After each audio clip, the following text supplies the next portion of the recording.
Well, on today's episode, we're going to be doing a very interesting episode. The first one is ChocoPro number 495.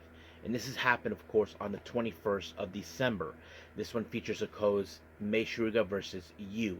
And as you all know, Yu is now close on retirement, so this will be her last appearance in ChocoPro. I'm not sure if she appeared in other times, but yes, this is going to be one of those moments where it's going to be sad that people may no longer see you in person anymore since she will not be wrestling. And then the other one, and there'll be other matches as well, in case anybody asks. And then we finally move on with AEW Dynamite on the 34th Street, which is Hammerstein Ballroom. Many of you know that place is, of course, is another location where ECW, of course, did many of their shows over the years, and it's going to be a lot of fun, of course. And it features, of course, the Continental Classic matches, two Blue League matches, and one Gold League, and plenty others. And then we wrap up our episode as usual with some news updates to give you guys updates on what's been happening in the world of wrestling, such as what events the promotions are throwing out, who's booked, what matches are set, including developments that are happening in the world of wrestling as we speak. So, let's get ready for another episode of the Lead It Wrestle Zone.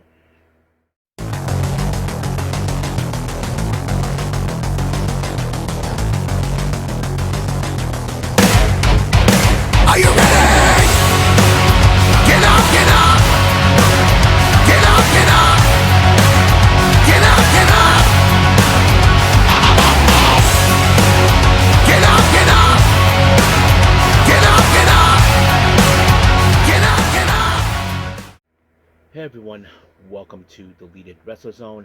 All things that is pro wrestling with AEW, NXT, New Japan Pro Wrestling, TNA, the National Wrestling Alliance, various promotions, wrestlers, matches, and championships.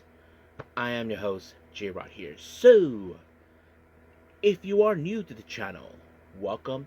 This is a channel we do a lot of pro wrestling reviews from various promotions, not only here in the United States, but also in Japan, Mexico, Canada, Europe, the UK. Anywhere pro wrestling is not as big, but it continues to grow. We also, of course, do discussion videos, talk about various topics such as the wrestlers themselves, the promotions, factions, storylines, whatever we want to talk about. We also, of course, do more news updates. If certain information has been unable to be on this episode, we can either put it on the next one or on a separate video by itself. We also, of course, do real-time news updates to keep you guys on alert if something has happened in the world of wrestling that needs to be addressed ASAP. We also, of course, got the Unagi Sayaka Watch and various other cool wrestling content as well. So if you like what you see, please subscribe to us and click on that subscribe button. You'll be getting a lot of daily reviews and other cool wrestling content as well. But if you like this episode, please give us a like on the like button or a nice comment in the description down below. Now, enough of the jibber jabbers. School's in session, so let's begin, of course, with ChocoPro.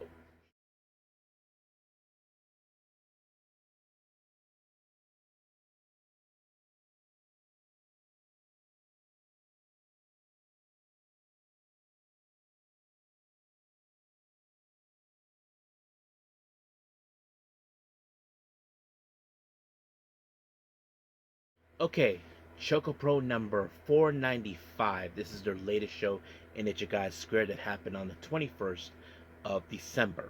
Of course, like always, we have Bali and Aki opening up the show, greeting the fans, and giving the info of the matches of the day. So that always been very helpful. Now, our first match we have, of course, is Mei Shuriga taking on Yu. Now, obviously, some people would obviously think Yu will have the upper hand due to the fact of her size. Yes, that's always been the case. I mean, Yu is strong. Yu is powerful. I mean, she can pancake a Mei Shuriga if she wanted to.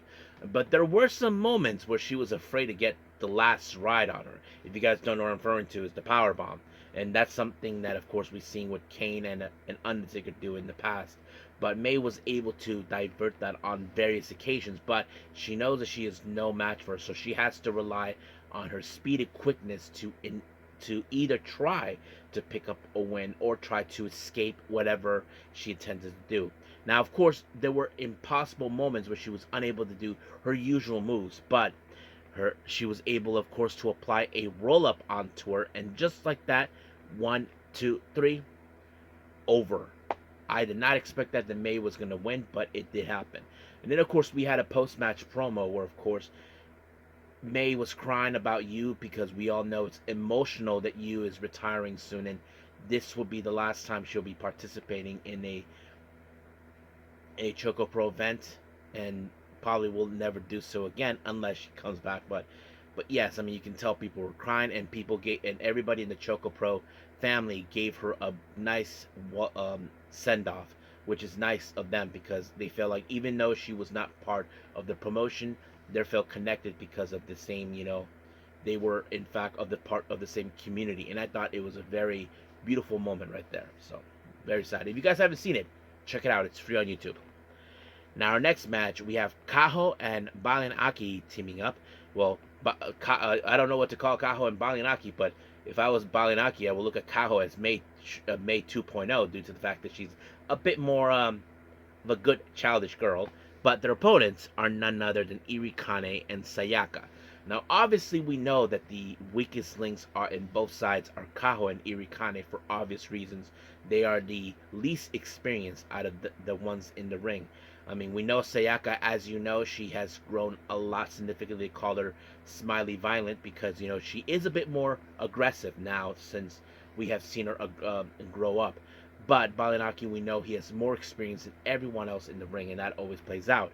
But the real question is who's going to be the one to take the fall. Will it be Irikane or Kao? I don't know. I mean, it's a lot to determine. But it was, of course, Balinaki that was successfully able to pick up the win when he rolled up Irikane, and just like that, 1, 2, 3, over. Now, our main event is Chiko Shikawa teaming up with Shin Dragon, Shin Suzuki, and Chonchiru. They take on, of course, Hiroi Yawada and our current Asian Dream Tag Team Champions, Soi and Miya Yatsuba. And, of course, obviously, if you probably would think this would be an opportunity for whoever on the opposing team will try to pick up a win against the tag team champions in hopes they get a tag team title shot. That's something I'm sure that Shin Dragon have thought about. Remember, they never lost the belts before. They had to drop them, but they tried to reclaim them, but unsuccessfully. But hopefully that's the case what they tried to do. I mean, we have seen everybody grown up a lot, in especially Soi, Miya, and Hiroi. But in the end, it was Miya who picked up the win when she applied the Miya punch on Chi, and just like that, 1, 2, 3, picked up the win just like that. Now, for our Junkin tournament, it ended, of course, with the winner, Balin Aki, and, of course, the runner-up is Soi, so it was a pretty good one. It's sad that you didn't do that, but from my understanding, I'm sure she had to run to another wrestling show that she had to do. Remember, some wrestlers can do two or more shows in the same day if you're in the Tokyo area, but yes. So that's how things end in ChocoPro, so let's move on with our last and final review, AEW Dynamite on 34th Street.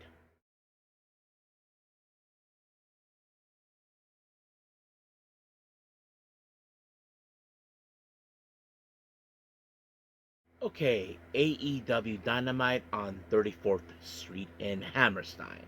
Now, we opened up, of course, with the Blue League of the Continental Classic. We have Orange Cassidy versus Konosuke Takeshita.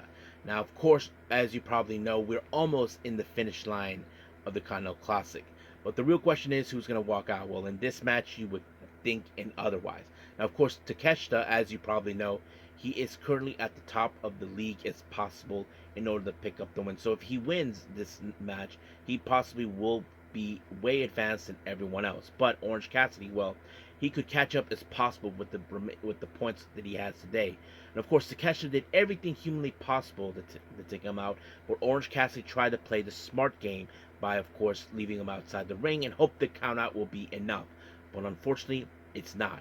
It was Takeshita who walked out with the win when he applied the Raging Fire, and just like that, 1, 2, 3, over. Now, our next match, we have still of the Continental Classic Blue League. We have Roderick Strong versus Mascara Dorada. Now, it's no secret for many people know that Mascara Dorada is an excellent high flyer, but he does have, of course, technical experiences that would help him keep his opponents in the ground.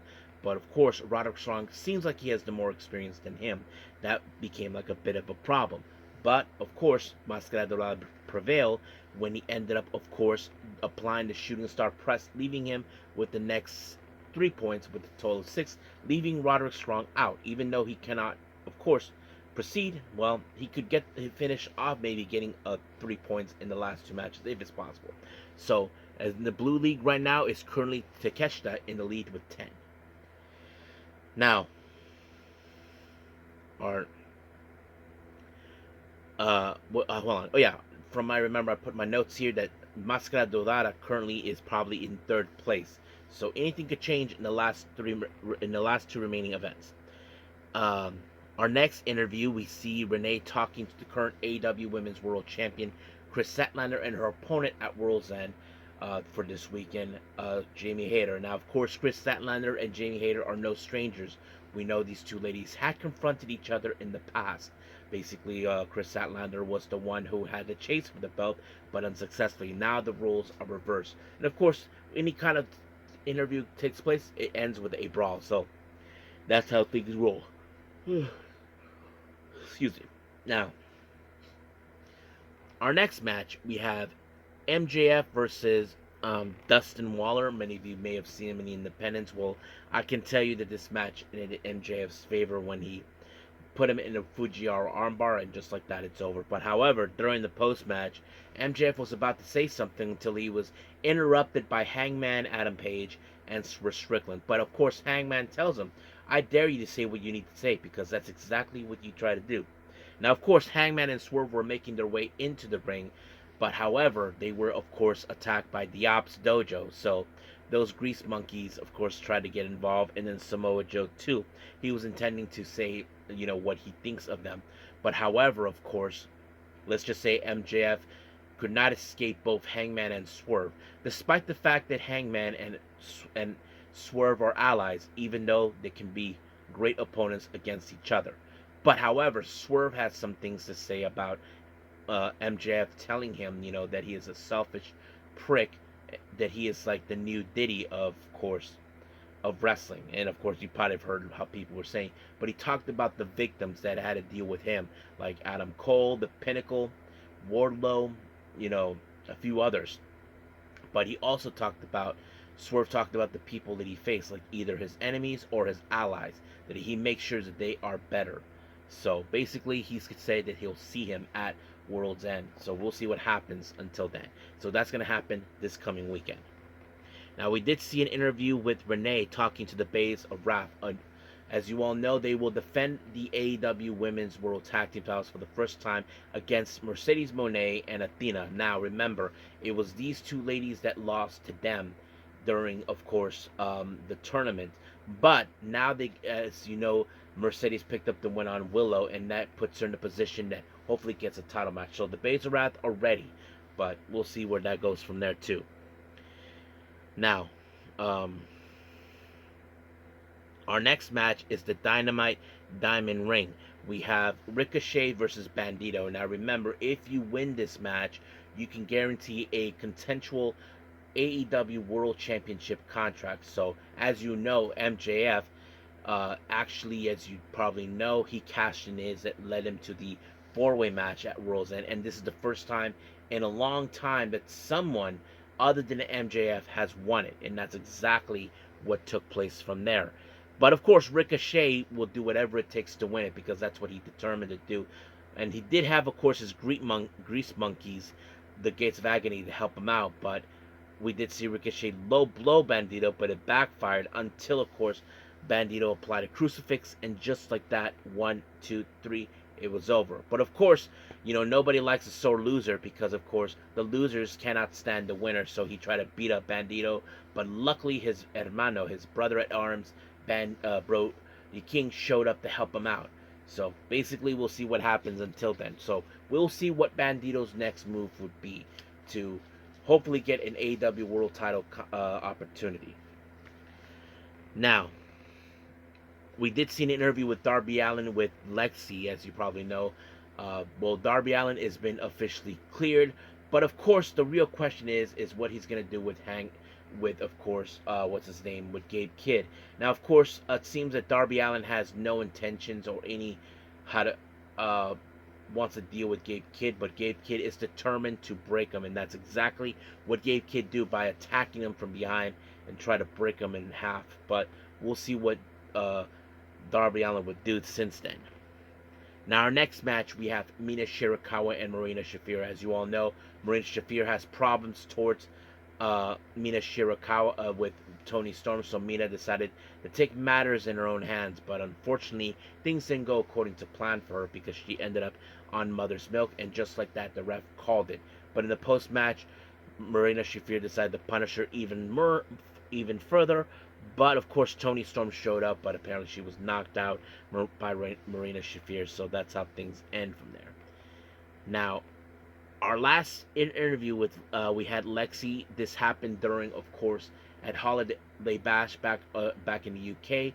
Apparently, after the Elites won their match, apparently the Bucks were not medically cleared after that.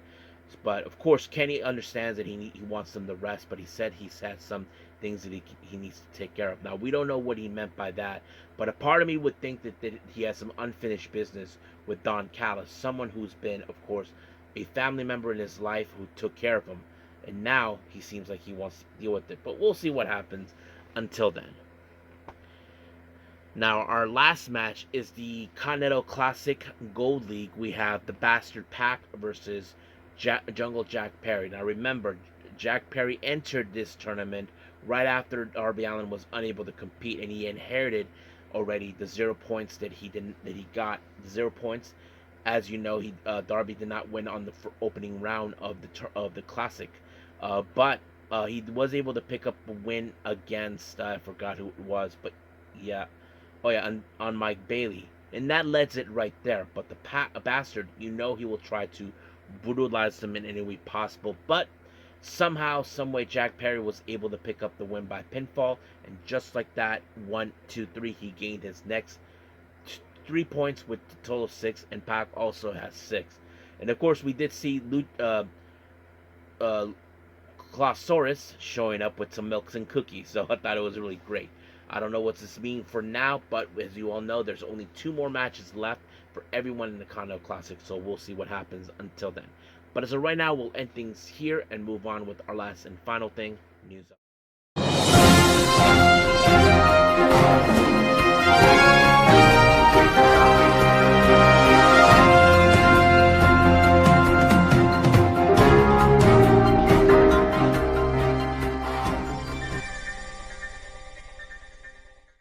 Okay, so welcome to our news update. So let's begin, as always, with upcoming events. Now, as you probably know, we have West Coast Pro Operation Stacola taking place on the 4th of January, and they announced that the Golden State Championship will be on the line. The current champion, Andrew Cass, will defend against Alan Angels, formerly known as Five, or as the guys from the New Order say, "Damn it, Five!"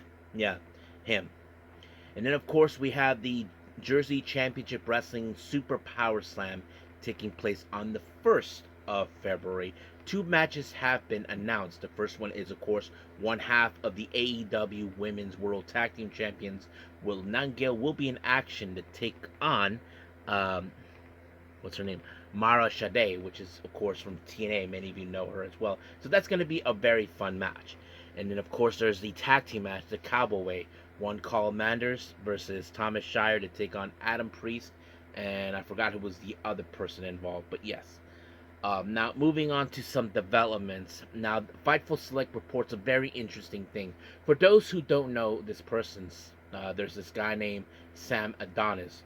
Many of you may or may not know this. He is the real-life brother of Corey Graves. Sam Adonis, as you know, he did participate in FWC, which is Florida Championship Wrestling, that later became known as NXT. Apparently, he turned down the contract many years ago for AAA. Um, but what he didn't realize that if he would have stayed, he would have definitely got an opportunity to go with WWE. And of course, it kind of became bitter. So he felt like he should have known that this was going to happen. But yes, I mean we know he has wrestled in Mexico for many years, and he is like the perfect heel, like being the ultimate white dude that you hate and want to hate, that sort of thing. But that's how it was. Now, Fightful Select will report something interesting. For many of you to know this, Omos has been mostly participating with AAA since, of course, the purchase. And WWE are saying they're happy with the reception that Omos has been receiving in AAA. A lot of people appreciate, they love him, and that's a good positive thing. Don't know much else what plans that they have for him, so that's pretty much what we have. Now, Kyoyoshi Pro Wrestling has announced a brand new trainee that will be making her debut soon. Her name, let me pull it up, is her name is Shion Kanzaki. Basically, she was born on February 11th, 2001. She's from the Chiba prefecture, and of course, a little bit about her, saying that during middle school she was a member of the Kendo Club. After graduating from high school, she formed a band with the local friends, served as guitarist vocalist.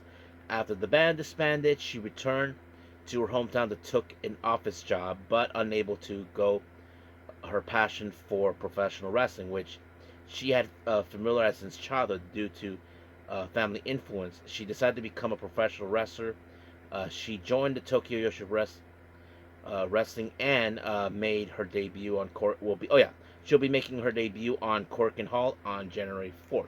So basically, yes, that's basically about it. Now, don't know exactly what the connections are with, of course, she has with Tokyo Pro Wrestling, but I'm glad that Tokyo Pro Wrestling are expanding more. We know recently, as you know, Moka Miyamoto has silently retired with no ceremony, that sort of thing. But that's pretty much what we have. So let's call it a day. Well, I hope everybody enjoys this episode coming up, as you probably know. Now, importantly, I'm not sure about TNA for obvious reasons. The reason I say that is because I'm not sure if we're going to do some recaps on that. If they do, then forget it. Ring of Honor, I'm not 100% sure because we'll see. But I am behind a bit on Stardom. We just recently had the recent show, Year End, and of course the latest New Blood show. Both championships will be on the line. The New Blood and the Future belts are on the line, so we'll see how that rolls up from there. But nonetheless, we'll leave things as it is. But as of right now, I'll say this, and I will see you guys in the next DWZ time, same DWZ channel. I must bid all of you adieu. So, goodbye, and have a nice day.